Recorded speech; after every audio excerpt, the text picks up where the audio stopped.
Before this amazing gaming video begins, I want to remind you guys that you can win this.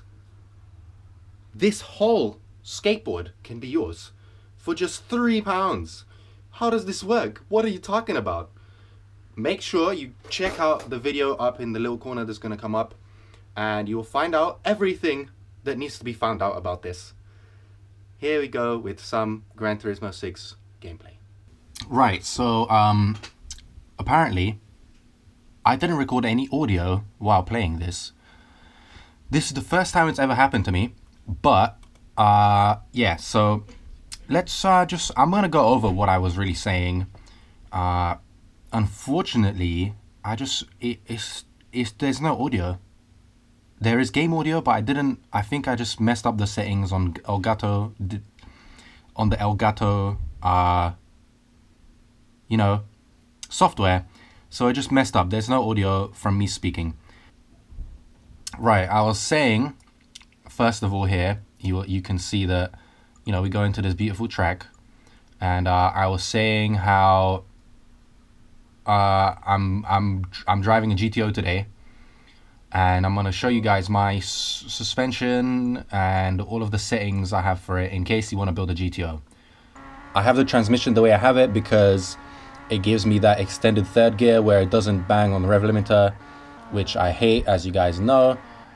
Then we go down to the drivetrain, and I tell you how I have everything maxed out for a welded diff simulation.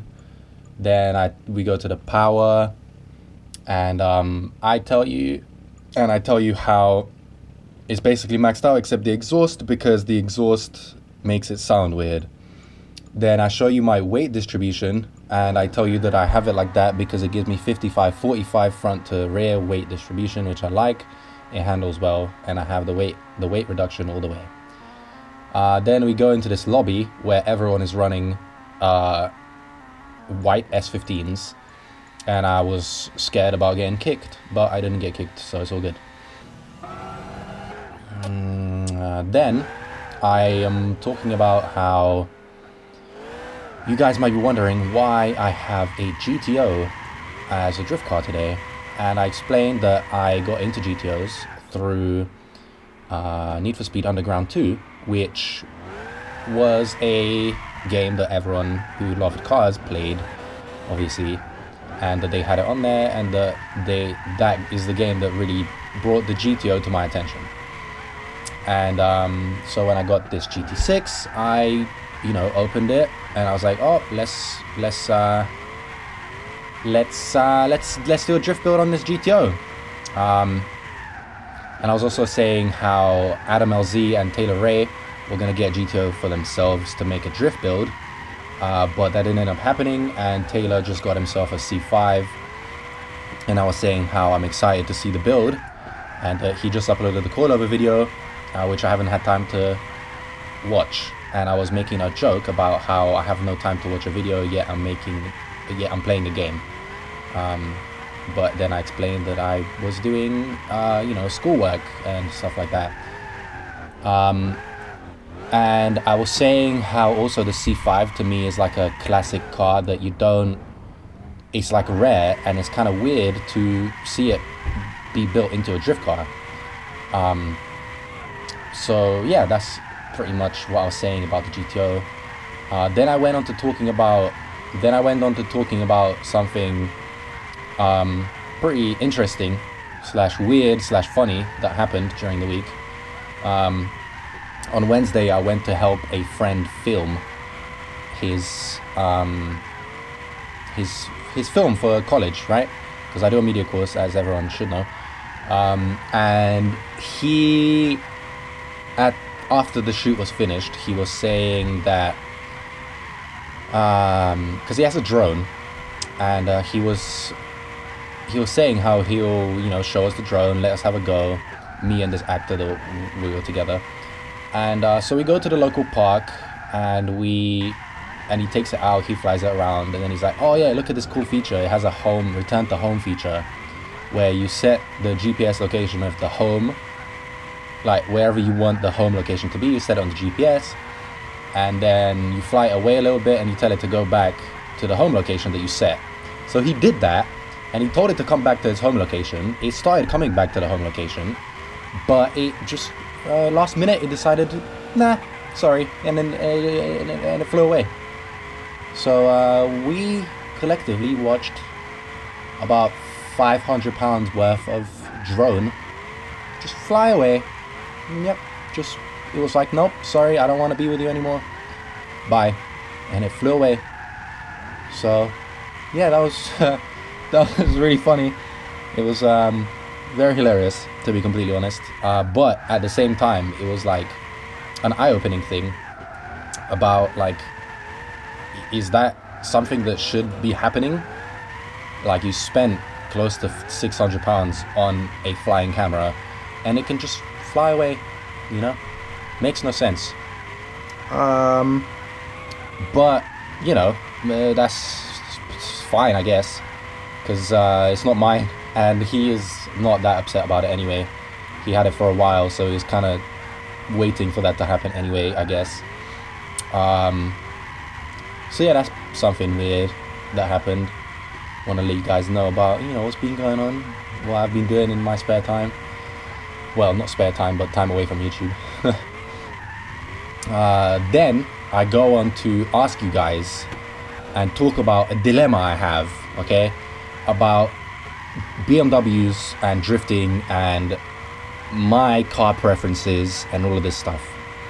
Because, as you guys know, I am a very avid, is that a word? I think avid, E36 fanboy, okay? And BMW in general, but E36 mostly. So I was saying how, you know, ever since I first started like realizing that E36s are drift cars and stuff like that, I would be looking them up on Gumtree, which is the same thing as Craigslist, but in Craigslist, which Gumtree is like the UK's Craigslist, pretty much. So yeah, I will tell you how originally, when I started realizing that I can probably end up buying one of these for myself and make it into a drift car and stuff like that, I'll be looking them up on Gumtree and seeing for like a 325i coupe or a 4-door, I would be seeing like a clean version, like a 120, 130k miles. You know, not too much rust, but it's not like grandpa condition, you know. It they would be around 15 to 1800, you know, maybe 2000 if you found like a really good example, like less than 100k with like literally completely stock from a grandpa. And yeah, I was just saying how I was thinking that it's just a great car, you know. It looks fucking beautiful and it's cheap and parts are cheap and it's good for drifting. So I was just with the same idea of, you know, I'm gonna buy one of these in a couple years and make it into a drift car. But then recently, about a week or maybe a month ago, I was checking Gumtree again to see what's going on with prices, because, you know, I want to keep updated on what's going on in the car world. And I would see that there isn't really many just E36s in general listed. You'd find the occasional 318 IS, the occasional 316i with like 150k plus miles on it for, you know, like less than £1,000. And there would just not be many like 2.5 or 2.8 liters, like a 323, 325 or 328. You just wouldn't see those at all on Gumtree.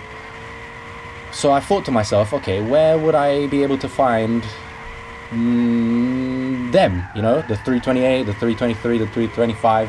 Where would I be able to find them in any form, you know, be it coupe, sedan, or like estate? Where can I find them? Because I used to see them all the time on Gumtree. So I look through Facebook, right, and I find some E36 pages, and I look around and I'm just not seeing really many logical posts on there. Obviously there's those fan people who post like beautiful stance ones or like really clean ones that they see on the street, and whenever I would see a for sale E36, it would be a convertible, which is automatic, and it's a 323, which is the M52 B25 engine, right? But it's convertible, which is really like weak chassis, and it's automatic, which is really not what you want for a drift car. And I would be seeing mostly those kind of cars. Okay, maybe they were definitely very beautiful, you know, nice rims, coilovers, or maybe bags, whatever. Look really beautiful, clean. But the spec is disgusting, right? That's not what you want for a drift car.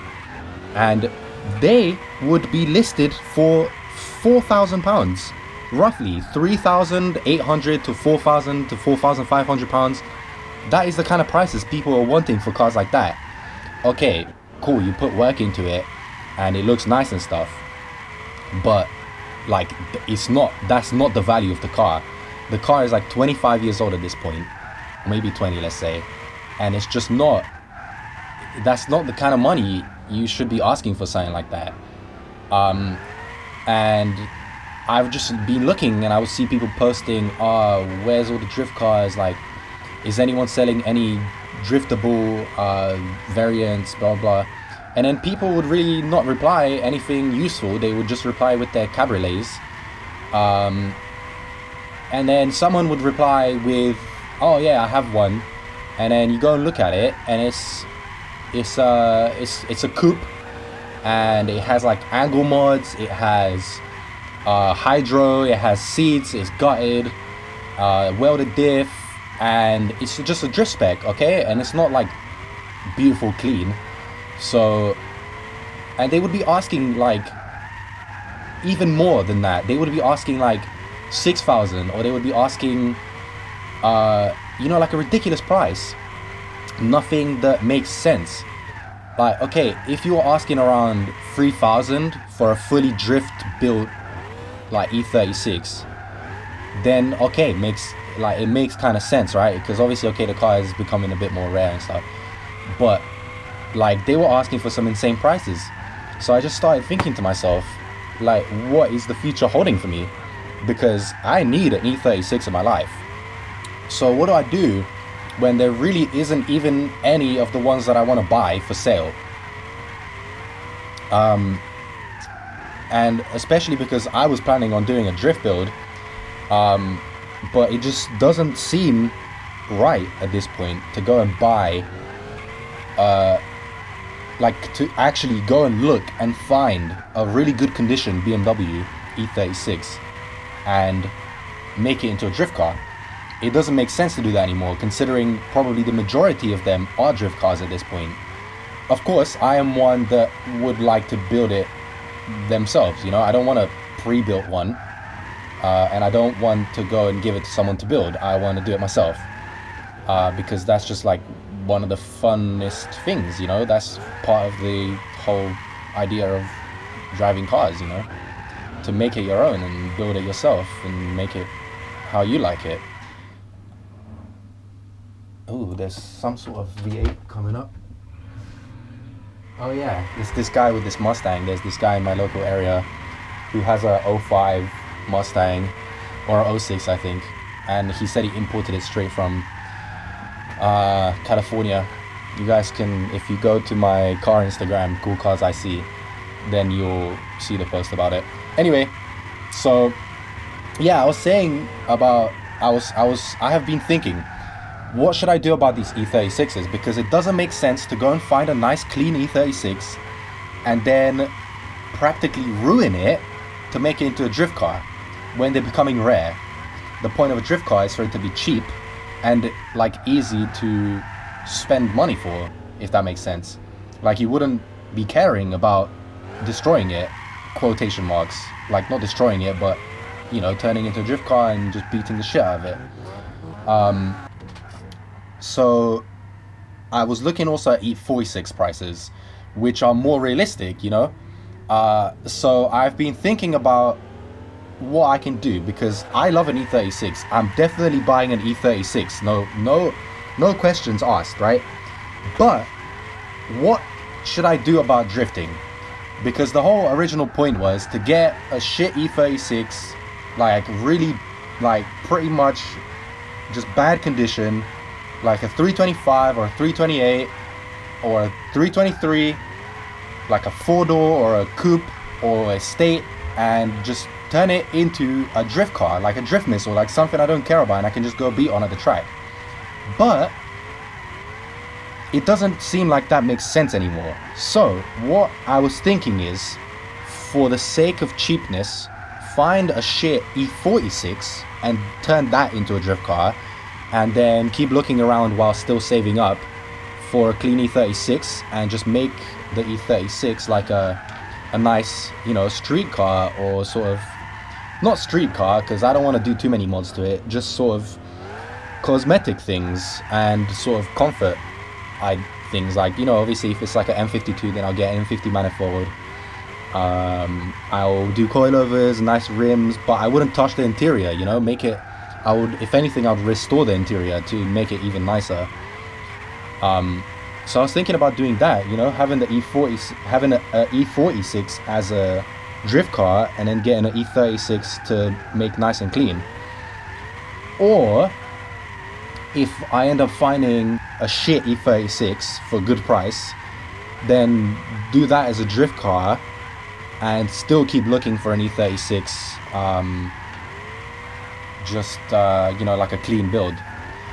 But obviously it's just loads of thinking, and I don't know what to do. So I was asking you guys to tell me what you think is a better idea. Should I go, and maybe it will take even longer to find an E36 to make into a drift car?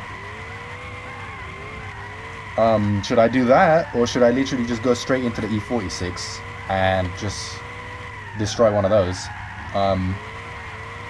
Because I definitely want a BMW, and very preferably it would be an E36, but as I'm saying, they're kind of becoming rare for the like the model I want. So yeah, I mean, I was also thinking about options like getting a clean 316, like 4-door or something, and swapping M50 or M52 B25 in it, but that's way too much effort just for a drift car.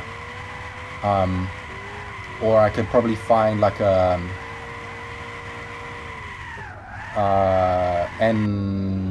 what was it? M66 or M62, I think, like the V8 from the E39, and do that swap. But that is like, that's also just too much effort for just a drift car, because obviously I'm still like, I'm gonna be trying to get into drifting, so I want something simple and quick to be able to just learn, and then probably eventually I'll end up moving onto an S chassis or like some sort of Toyota, like a sedan, like a J series, J chassis. But yeah, I don't know. It's just, it got me thinking, you know. I've been thinking about it for like a good week or so now.